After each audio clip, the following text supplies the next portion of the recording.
People talk like Marxists, they act like Marxists, and many of them don't know it. The Democrat Party and the media do know it. They attack American history. They pull down our symbols. They teach CRT, the 1619 Project. They tell you that the Constitution is old, or it's too white, or it's too whatever it is. These judges are doing today, they are not judges. They are left-wing Democrat who got through the Senate process. Speech is fine as long as you agree with it, but otherwise you got to destroy it. And that's the nature of Marxism.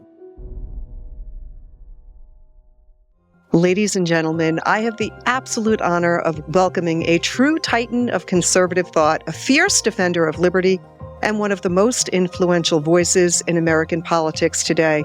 He is a best-selling author, a constitutional scholar, and the host of the nationally syndicated radio show, The Mark Levin Show, as well as the powerhouse behind Life, Liberty, and Levin on Fox News. Mark Levin, welcome to Better for America. It's a joy to have you with me.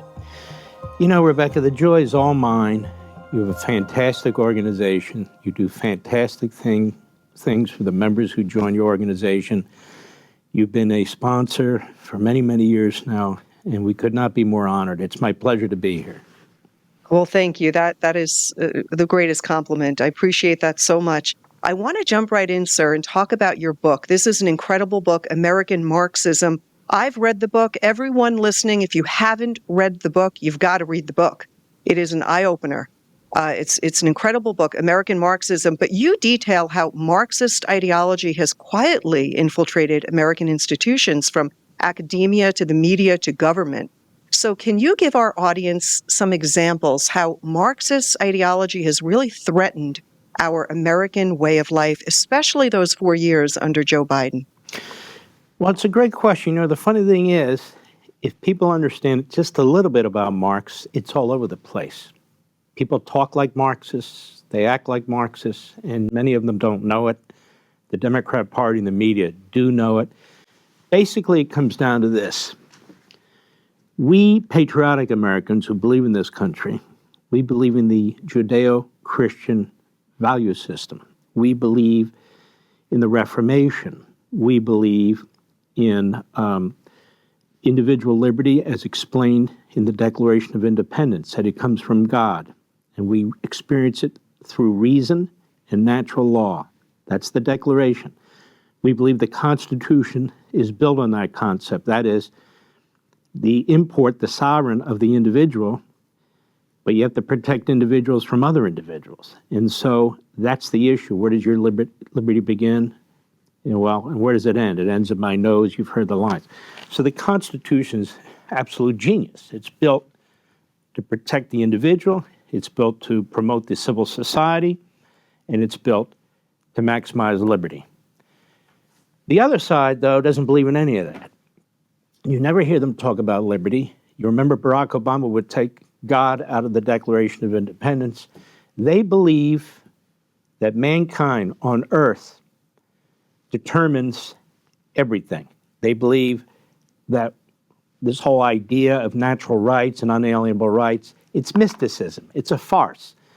It's something that was believed 200 and some years ago. It has no application today. We are a modern society. We are a technological society. So forget about the past. Forget about all that stuff. We got to focus on where we want to take the country, and we control where we're going to go.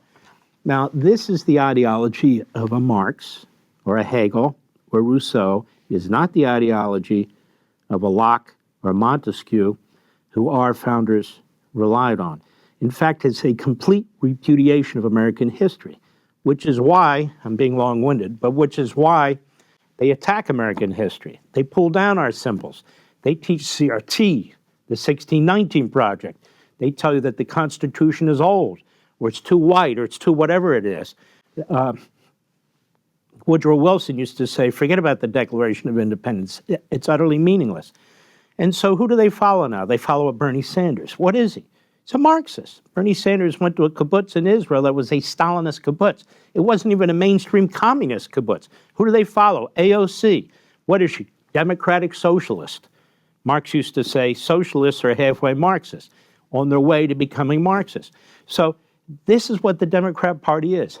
They never talk about the Declaration. They attack the Constitution, except when they're waving it around to try and undermine the opposition party and people they disagree with.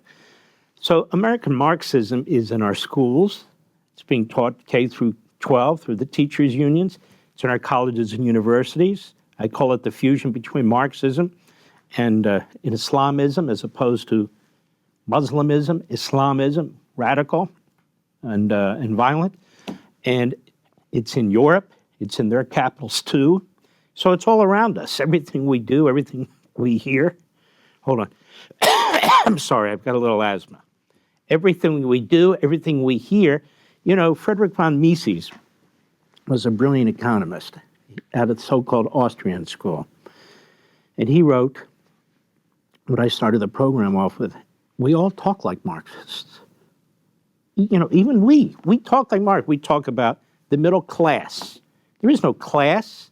That's Marx. We talk about the working class. Okay? We talk about the rich versus the poor, the tax code, redistribution of wealth.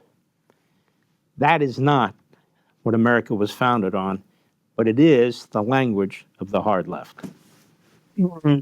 You know, it certainly seems that there's many more people are vocal. We see stronger pushback from conservatives and liberty-minded Americans, and I credit our president, Donald Trump, with having the courage to call things out like they are. For example, we shouldn't be teaching our children that they're born in the wrong body. We shouldn't be, celebrating abortion in the 9th month. There's so much, I think, that if people just go back to right from wrong, and I think it's easier to know right from wrong when you do believe in an all good and loving creator God. But it does seem that the left is moving further and further away from those basic fundamental Christian Judeo values, as you put it, and instead are adopting a new religion, is what I've been calling it, because it feels like it's a new religion. They want to worship themselves, and they want to forget about the values that make this country great. I want to shift quickly to talk about what we're seeing on the judiciary side of things. We saw recent debates really intensifying over the role and the accountability of the judiciary. Specifically Chief Justice Roberts and his remarks. I'd love to get your perspective sort of on the balance between judicial independence and constitutional oversight. You know, I'm all for judicial independence. The attack on the Supreme Court by the left, particularly the constitutionalists on the court, is repugnant. The desire to pack the court by increasing its numbers and turn it into some kind of Politburo. That's all well and good. The framers believe that too. But what the framers did not believe is in a judicial tyranny. That is, when you read the Constitution and you read the Federalist Papers, they kept talking about how this is the weakest branch. All these lower courts are created by Congress. They're not in the Constitution. The powers they exercise are not in the Constitution. They're granted by the Judiciary Act of Congress as well. This whole thing about judicial review, we take it for granted, but we shouldn't. It was created in 1803 by a decision, Marbury versus Madison. And of course, the Chief Justice was Marshall, who'd been the Secretary of State for Adams. And Adams put Marshall on as Chief Justice 3 weeks before he left office. And Marshall hated Jefferson. And Jefferson's party won the presidency, the House, and the Senate. So Marshall, being extraordinarily political, he decided, you know what, we have to have pushback. And since we have the Supreme Court, the pushback is going to be, we get to decide in the final instance what is or is not constitutional. That was a massive revolution. The Constitution would never have been adopted, period. It certainly wasn't written to support that. As for what this court's doing today, these judges are doing today, they are not judges. They are left-wing Democrat lawyers who got through the Senate process, whom the overwhelming majority of people never heard of before, who obviously don't stand for election. They don't stand for anything. They just work their way through the system. And now they sit there one at a time with maybe 2 or 3 freshly graduated law school students, now lawyers, as law clerks, and they sit there and they say, you know what, I don't like what Donald Trump's doing here. I don't like what Donald Trump's doing there. It is a judicial despotism. It's being done by scores of these judges. And Chuck Schumer himself said last weekend, I put 235 judges on the court. Yeah. Progressives. I put them there in case Trump gets elected to thwart Trump. This is a huge constitutional moment, not because of what they and the media say. It's because they are changing the balance of power significantly and turning us into a judicial tyranny. Mm. So if unelected judges, they don't like Trump, what Trump is doing, which is beyond, I think, a basic common sense, it's absolute stupidity that you would want gang members roaming the streets of our neighborhoods. I mean, this is just, it's unbelievable that a judge would be fighting against that. But if unelected judges can usurp our authority, really, and a foundational principle of our Constitution, how do we really prevent this from happening on an ongoing basis? Well, that's the great issue. Number one, they letting these gangsters out and these other things they're doing. For them, a period of lawlessness and despotism is fine. That's what Marx said in the Communist Manifesto. They're looking at the big game, which is we can have elections, but when they get in the way of our grand scheme, which is a top-down government, then we have to find ways, your word, a good word, to usurp them. What do we do about these judges? Well, there are things we can do, actually. Number one, these judges are created by Congress. So, quote unquote, uncreate them. You can abolish a few of these judges in a few of these courtrooms.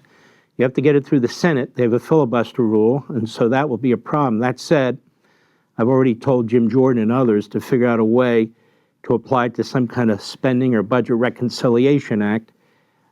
You know, this is all mealy-mouthed for Washington, D.C., to get around the filibuster.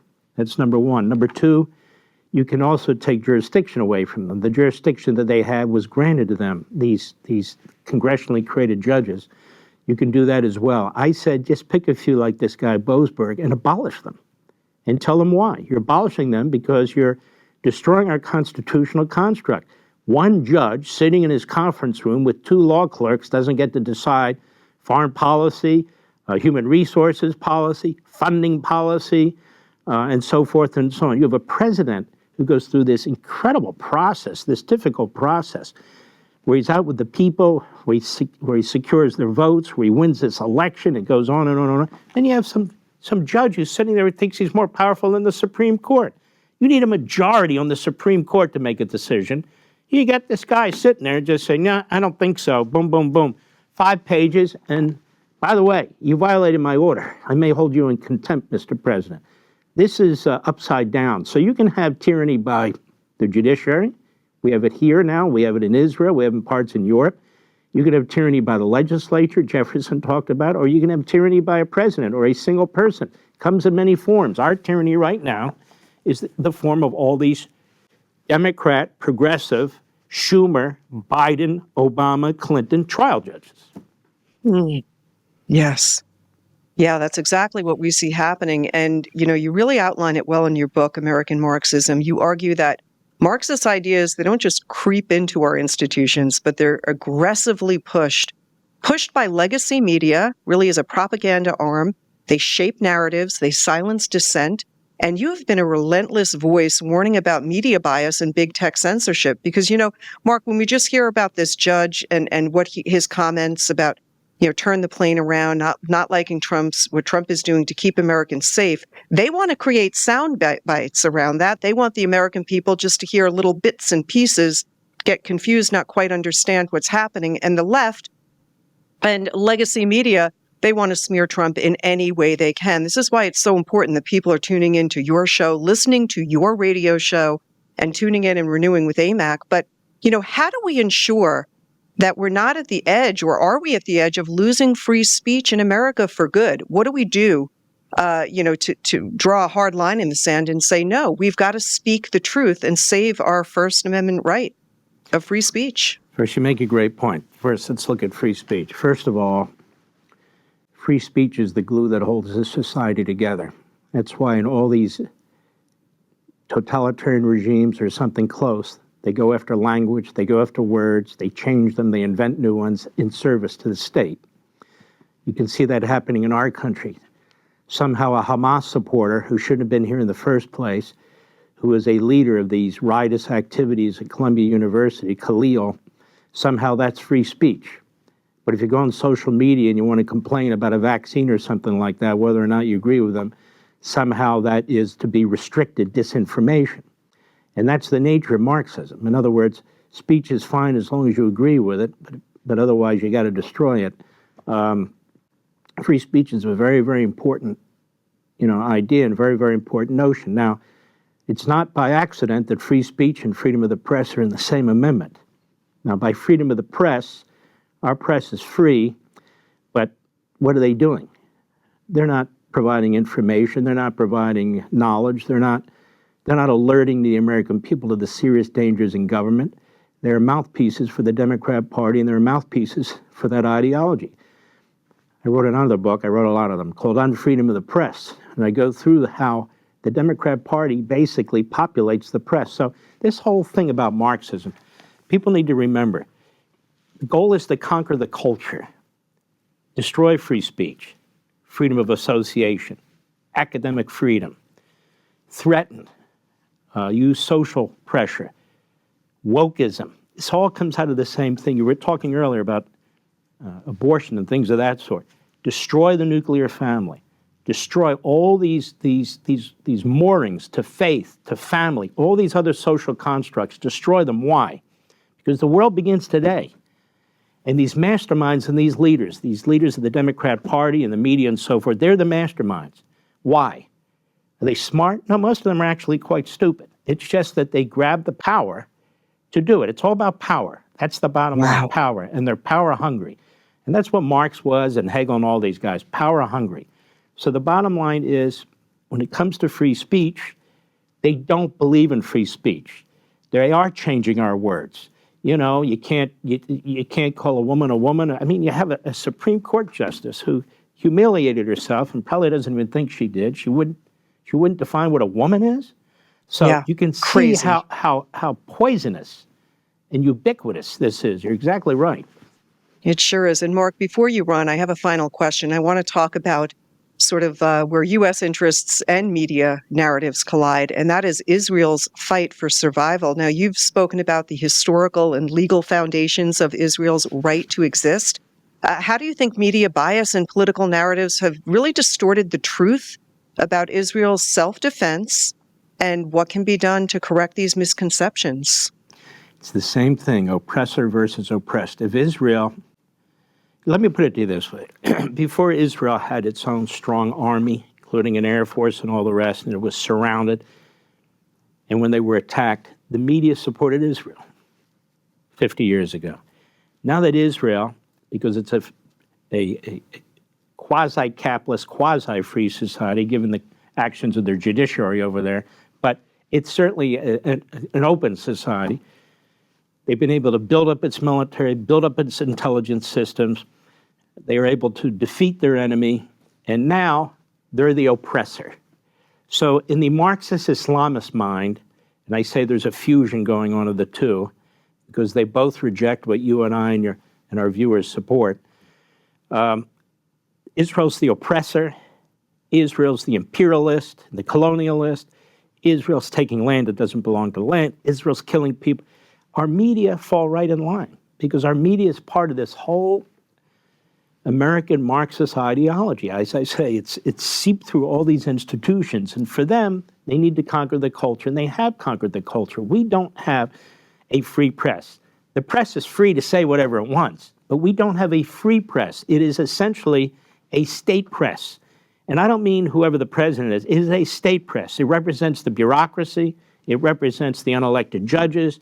It represents the ideology. It pushes it through. And you even have some professors who are foolish enough, but helpful to us, to say, today the media cannot be objective or seek objectivity. It has to take a side. And it has to take the side of the Democrats and the radical left ideologues. That's what they're being taught in journalism school today. Well, we just so appreciate your time here with us and all of our AMAC members. They're huge fans of your show, Mark. Thank you so much, as always, because you do continue to really bring clarity and you cut through the noise on everything. So we appreciate your time. This was a lot to think about, and I hope to have you back with me again soon. Let me just say this. Your organization, AMAC, is a fantastic organization. It is such a thrill to talk about them. And I talk about them because, as you know, I'm a member. In addition to these fantastic benefits and discounts, I'm telling you, I've used them, and they are fantastic. Your presence in Washington is absolutely critical. You're pushing against, the 800-pound gorilla, the AARP, that doesn't represent me or the vast majority of this country. A lot of people hook up with them because they like the benefits and discounts. Well, let me tell you something. You can get better benefits and discounts from you folks. Plus, you promote our belief system. I will not have a sponsor in my program that I don't share the values, the beliefs, and principles with, and you guys are fantastic. And now I know why, Rebecca. I just met you. You're fantastic. I appreciate it. Well, thank you. Thank you so much. I feel exactly the same for you. You are a hero. Keep up the good fight. And for all of you out there listening, if you really enjoyed this, please get your hands on a copy of Mark's book. He's got a lot of books out there. American Marxism was my most favorite. Just read it reading it for a second time, almost done with it for the second time. Just a great book, great insight, a really deep dive into the battles that are out there. So be sure to tell your friends and family all about AMAC, folks. Until next time, keep questioning, keep fighting, and we'll see you on the airways. I'm Rebecca Weber. Have a blessed day, everyone. First Fidelity Reserve, AMAC's official bullion and rare coin partner, is offering a free copy of their award-winning Precious Metals Guide to help you safely and easily invest in gold and silver. Bank of America, Citi, and America's gold expert, Dr. Mike Fulgens, First Fidelity's expert advisor, all predict gold will exceed $3,400 an ounce in 2025. Bank of America calls gold the ultimate safe haven and advises clients to do what central banks are doing, buy gold. Don't miss out on $3,400 gold. Call First Fidelity Reserve today at 800-336-1630. That's 800-336-1630 for your award-winning Precious Metals Guide.